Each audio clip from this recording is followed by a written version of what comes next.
Olival e azeite é o tema deste episódio do Prado ao Prato.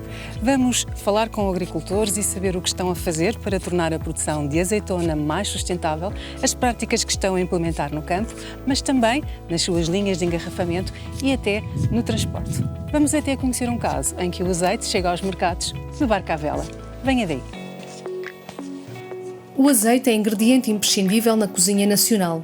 Uma gordura vegetal saudável que Portugal produz de forma competitiva, com qualidade e ambientalmente sustentável. Seja num regime tradicional ou mais moderno, a preservação da biodiversidade é transversal aos olivicultores, que estendem ao lagar as preocupações ambientais. Bem, o país oleícola, neste momento, são 360 mil hectares de olival de norte a sul, o que, em números largos, equivale a 10% da superfície agrícola útil em Portugal. O olival é o setor mais representativo em Portugal, como é o setor mais representativo no mundo, ou seja, não há outra cultura tão presente no mundo, na Europa e em Portugal, como o olival, e isso é importante. Depois, em termos de impacto económico, basicamente é uma contribuição de 600 milhões de euros anuais para a economia portuguesa, com 500 milhões de euros de exportação, e a criação de 32 mil postos de trabalho a nível de ciclo, ou seja, quando olhamos para o setor de forma verticalizada. Começamos a norte esta viagem pelo Portugal oleícola.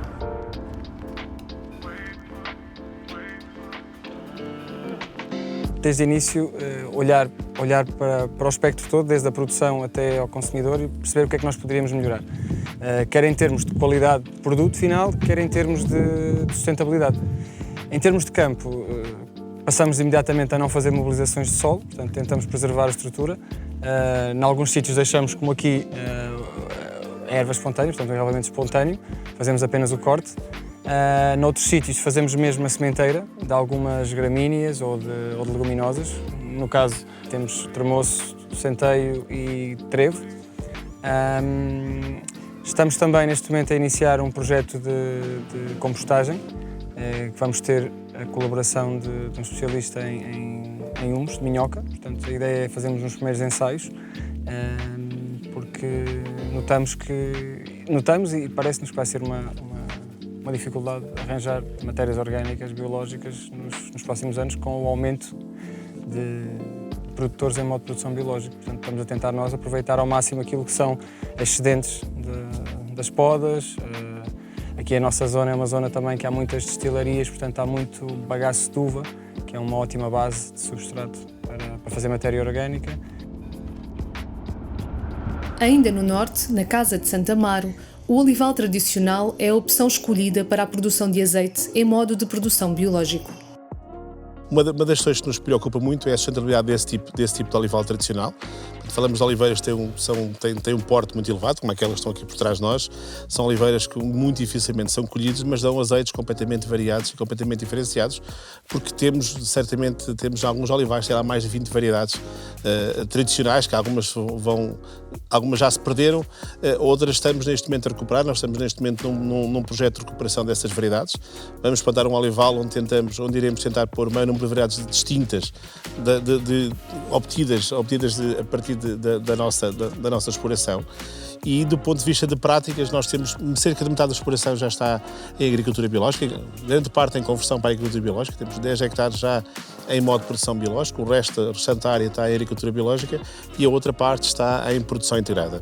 Em ambas temos sempre a preocupação com a sustentabilidade.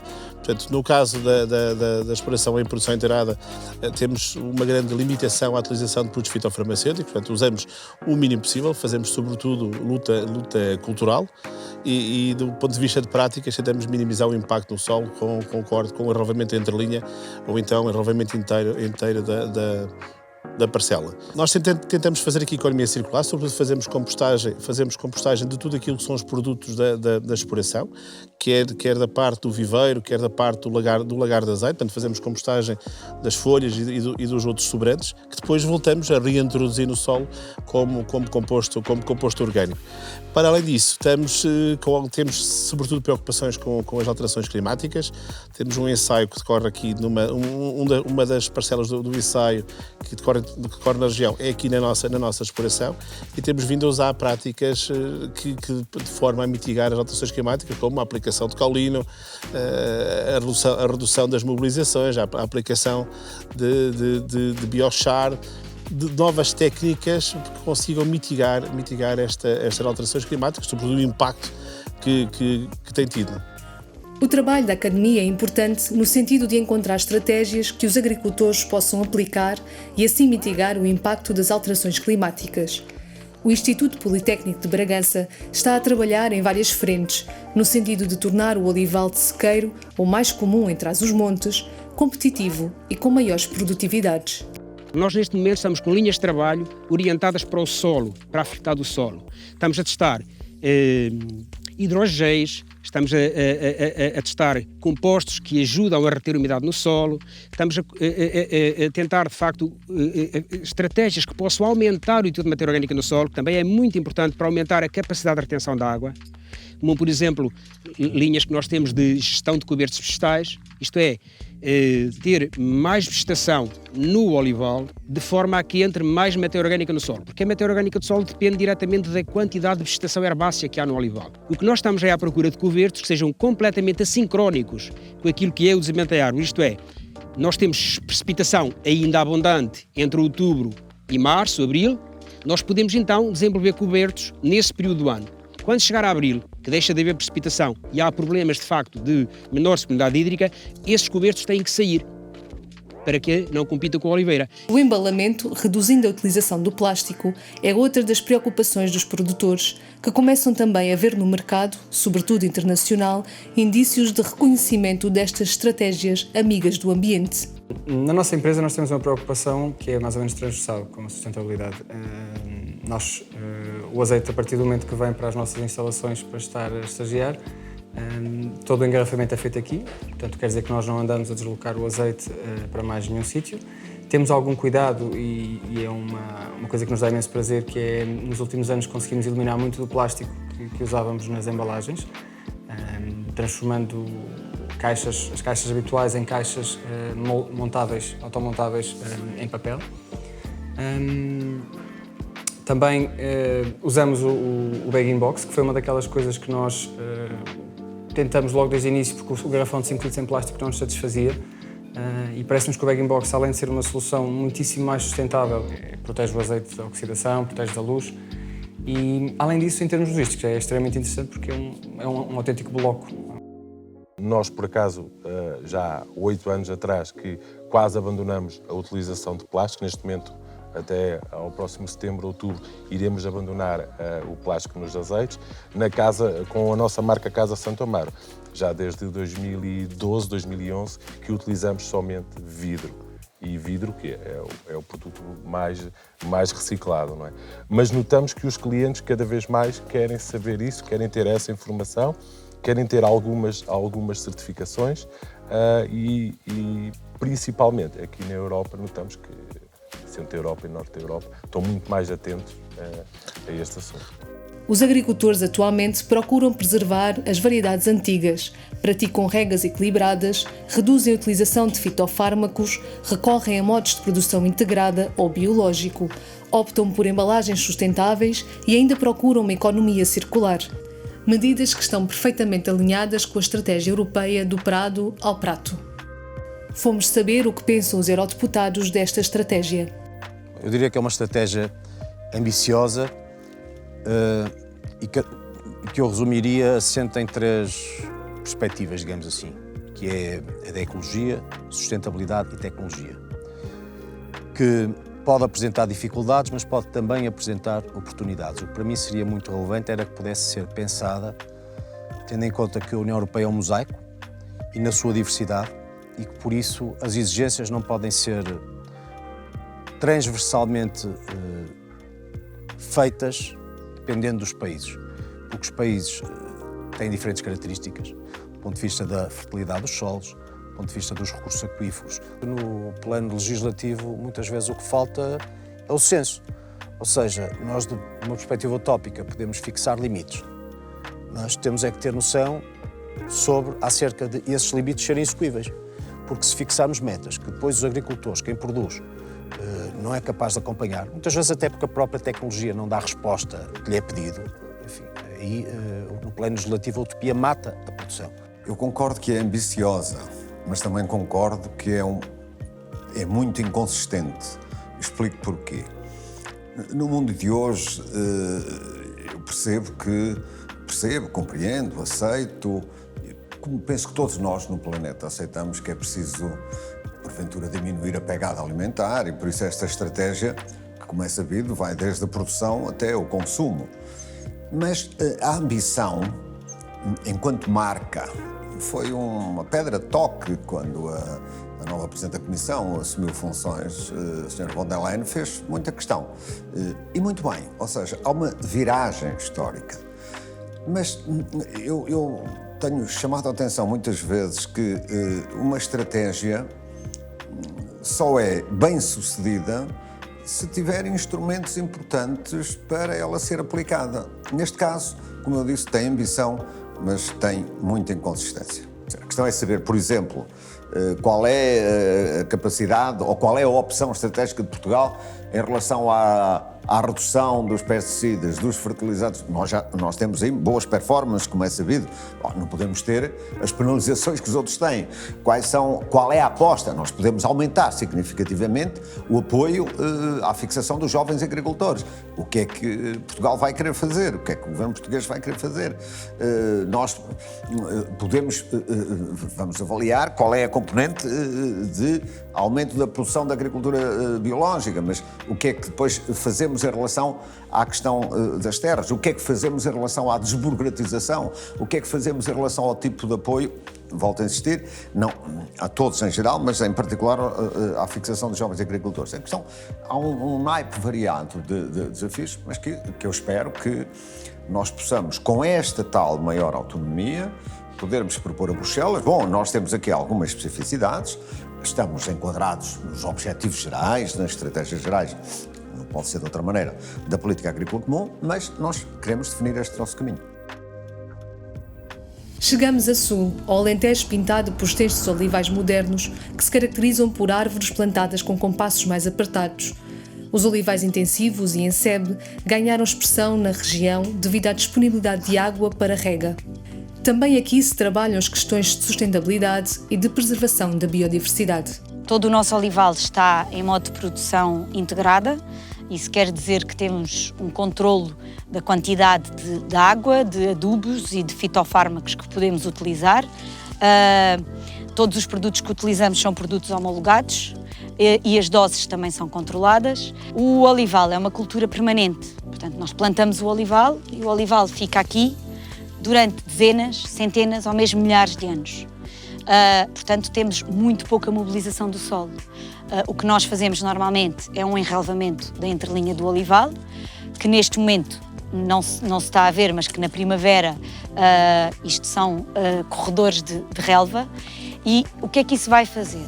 Para além do próprio olival já ter uma captura de carbono muito, muito elevada, o enrelvamento vai nos ajudar a controlar as infestantes, vai nos ajudar a aumentar a captura de carbono no olival e a aumentar a matéria orgânica no solo. Com todos os tratamentos que nós fazemos e adubações, como fazemos tudo regradamente e em função do que o solo precisa, vamos estar a equilibrar o solo todos os anos. Isto vai fazer com que o solo esteja cada vez mais equilibrado e com que todas as carências que o solo tem e que a árvore tem em função do ano agrícola também e de pragas e doenças que possam existir, estão sempre a ser controladas em função dos resultados que temos. Portanto, aumentamos a matéria orgânica, aumentamos a captura de carbono e aumentamos também a nossa produção e conseguimos assim produzir um produto de excelência com reconhecimento a nível mundial. As práticas de sustentabilidade aplicam-se também ao lagar, à embalagem e à procura por ter resíduos zero. Nesta senda, promove-se igualmente uma economia circular. Os Olivais Sul estão a participar num projeto europeu, que é o projeto Life Olia Regenera, que é um projeto inovador com o objetivo de encontrarmos forma de valorizar o bagaço de azeitona, que poderá ser um problema para alguns lagares e queremos também encontrar alternativas para o nosso subproduto, caso consigamos valorizá-lo ainda mais. O bagaço é composto por 75% de água, uma percentagem muito pequena de azeite, que não conseguimos tirar a totalidade do azeite, e a polpa da azeitona que vai. A este bagaço nós tiramos-lhe o caroço da azeitona, porque quando a azeitona é moída, é toda moída. Vamos utilizá-lo como combustível na nossa caldeira e somos autossuficientes em energia calorífica. Esta energia calorífica vai servir não só para controlar a temperatura de todo o lagar e de todos os equipamentos durante a campanha, como também para aquecer as águas de higienização do lagar. Estamos a falar de uma gordura que temos que fazer as higienizações com água quente. Só o que poupamos em energia elétrica, tendo esta energia calorífica sem custo nenhum, através do aproveitamento de um subproduto, contribui e muito para os custos e para as contas anuais de um lagar. O crescimento do olival no Alentejo levou à necessidade de juntar todos os produtores de azeitona e os lagares, o que resultou na criação da Olivum, Associação de Olivicultores e Lagares do Sul. Ter uma comunicação mais profissionalizada é um dos objetivos desta associação, que tenta desmistificar a ideia de que o olival moderno é sinónimo de insustentabilidade. O que o setor fez em termos estratégicos foi, em 2019, fazer o seu trabalho de casa, e a Olivum publicou um estudo caracterizador do setor, mas com capítulos da sustentabilidade ambiental e da sustentabilidade social. E, portanto, fizemos o nosso trabalho de casa. Em março de 2021, ainda para ficarmos mais descansados, a IDIA acaba de publicar um estudo que foi encomendado pelo Governo, um estudo que demorou 2 anos a ser feito e um estudo onde participaram todos os outros parceiros institucionais do setor. O olival é uma cultura com baixas exigências hídricas, e aqui estamos a falar de 3.500 metros cúbicos por hectare, boa resistência a pragas e doenças, exigindo por isso baixas quantidades de fitofármacos. O olival, com os seus 360 mil hectares, só consome 8% do mercado nacional de fitofármacos, e diz também depois que, pelo facto de ser uma cultura permanente, conjugado com boas práticas culturais, melhora e aumenta a quantidade de matéria orgânica no solo. No caso do sequestro de carbono, temos um sequestro feito pelo olival, sobretudo pelo olival moderno, porque tem maior densidade por hectare, e isto é muito interessante, de 4 a 6 toneladas por hectare. E, portanto, toda a agricultura contribui para este desígnio, que é o sequestro de carbono e a captura do carbono, e o olival moderno ainda mais, precisamente, pela sua densidade por hectare. Portugal é um grande exportador de azeite. No ano passado, as exportações nacionais de azeite ultrapassaram as 200 mil toneladas. O transporte deste ouro líquido poderia comprometer a pegada carbónica dos produtores, mas também aqui a sustentabilidade é palavra de ordem. Há um projeto que nós participamos há 5 anos esta parte, que tem crescido imenso, que é um projeto que visa transportar produtos alimentares para a Europa do Norte, unicamente através da força do vento, portanto não usando combustíveis fósseis. O projeto chama-se New Dawn Traders. Basicamente eles o que fazem neste momento é fretar antigos barcos que agora estão a ser recuperados, portanto o projeto também está a recuperar antigos barcos, que carregam 40 toneladas de produto, e que neste momento, creio ser o 5º, 6º ano, eles fazem 2 viagens, uma viagem de verão e uma viagem de outono, que é basicamente julho e finais de agosto, e neste momento começaram por levar umas amostras e ter alguns portos onde paravam ao longo da viagem. Por exemplo, saíam do Porto, paravam em 2 ou 3 cidades na costa francesa e depois paravam em 2 ou 3 em Inglaterra e eventualmente Holanda ou Dinamarca. Nós fomos carregar, eu creio que há 3 semanas, com imensas dificuldades por causa do Brexit este ano, portanto foi uma confusão, porque nem os próprios despachantes, nem os representantes alfandegários estavam também com muita dificuldade. Mas neste momento nós carregamos cerca de 8 toneladas de produtos para ficar em várias cidades, desde Noirmoutier, La Rochelle, Bristol, Londres, imensas. São várias cidades onde o barco depois vai parando e vai deixando os produtos. A cadeia agroalimentar é complexa e exige vários intervenientes. Os supermercados são um elo importante e também eles promotores de práticas sustentáveis. A Mercadona tem estratégias que vão desde o campo às prateleiras das suas lojas. Na Mercadona defendemos um projeto de cadeia agroalimentar sustentável, que é desde o fornecedor, produtor, até ao cliente, que seja uma relação de ganhar-ganhar. Queremos com isto, com os nossos fornecedores, criar uma parceria, permitindo também uma inovação conjunta, assente em várias estratégias, desde o diálogo à planificação, e com isto criar um crescimento partilhado e sustentável. Ou seja, esta sustentabilidade da relação vai se traduzir também em medidas de sustentabilidade para o meio ambiente. Para finalizar esta viagem ao país oleícola, uma sugestão culinária. Olá, chefe Luís Machado, como está? Tudo bem? Tudo bem. Fui às compras à Mercadona e trouxe aqui alguns produtos. Veja lá o que é que podemos fazer hoje. Vamos lá ver. Temos aqui um bom bacalhau, um bom azeite. É português? Sim, senhora, é português. Cebola, todos os produtos que nós apreciamos. Vou fazer um bacalhau confitado. Parece-me uma ótima escolha. Então, vamos usar aqui o nosso azeite virgem, esta seleção, que fica muito bem. Boa sorte e até já. Até já.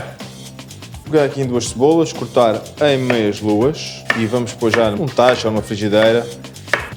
Juntamos 3 dentes de alho, juntamos de igual modo um pouco de raspa de laranja, um pouco de azeite virgem extra e vamos deixar refogar até que a cebola fique translúcida.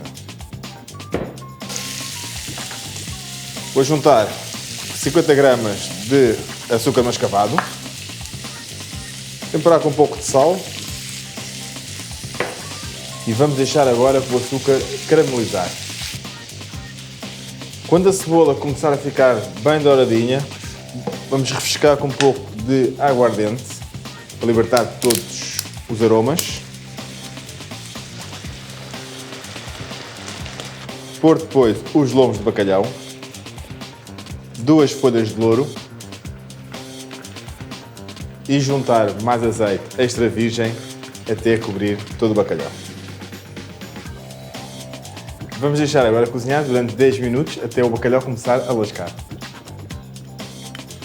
Enquanto o nosso bacalhau está a confitar, vou já pegar aqui uns espargos. Retiramos a parte mais dura dos espargos, a parte terminal, mais ou menos a 1/4 dos espargos. Vamos deixar ferver, temperar com um pouco de sal, mais ou menos 3 a 4 minutos. Como sugestão de apresentação, vou cortar aqui umas fatias de pão, este pão bom tradicional, bem português. Vou levar a torrar, para depois servirmos os espargos e o bacalhau por cima. Os nossos espargos já estão cozidos, ficaram assim bem verdinhos.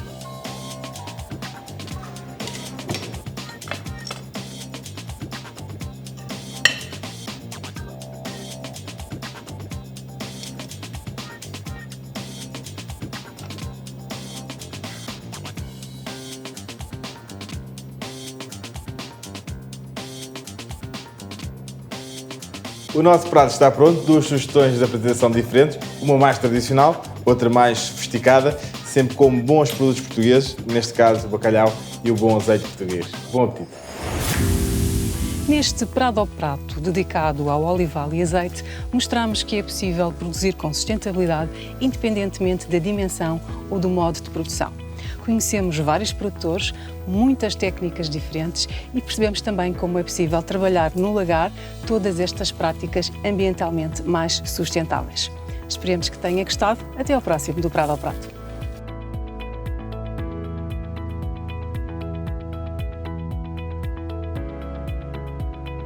Este programa foi realizado em parceria com Parlamento Europeu, com o apoio de Mercadona.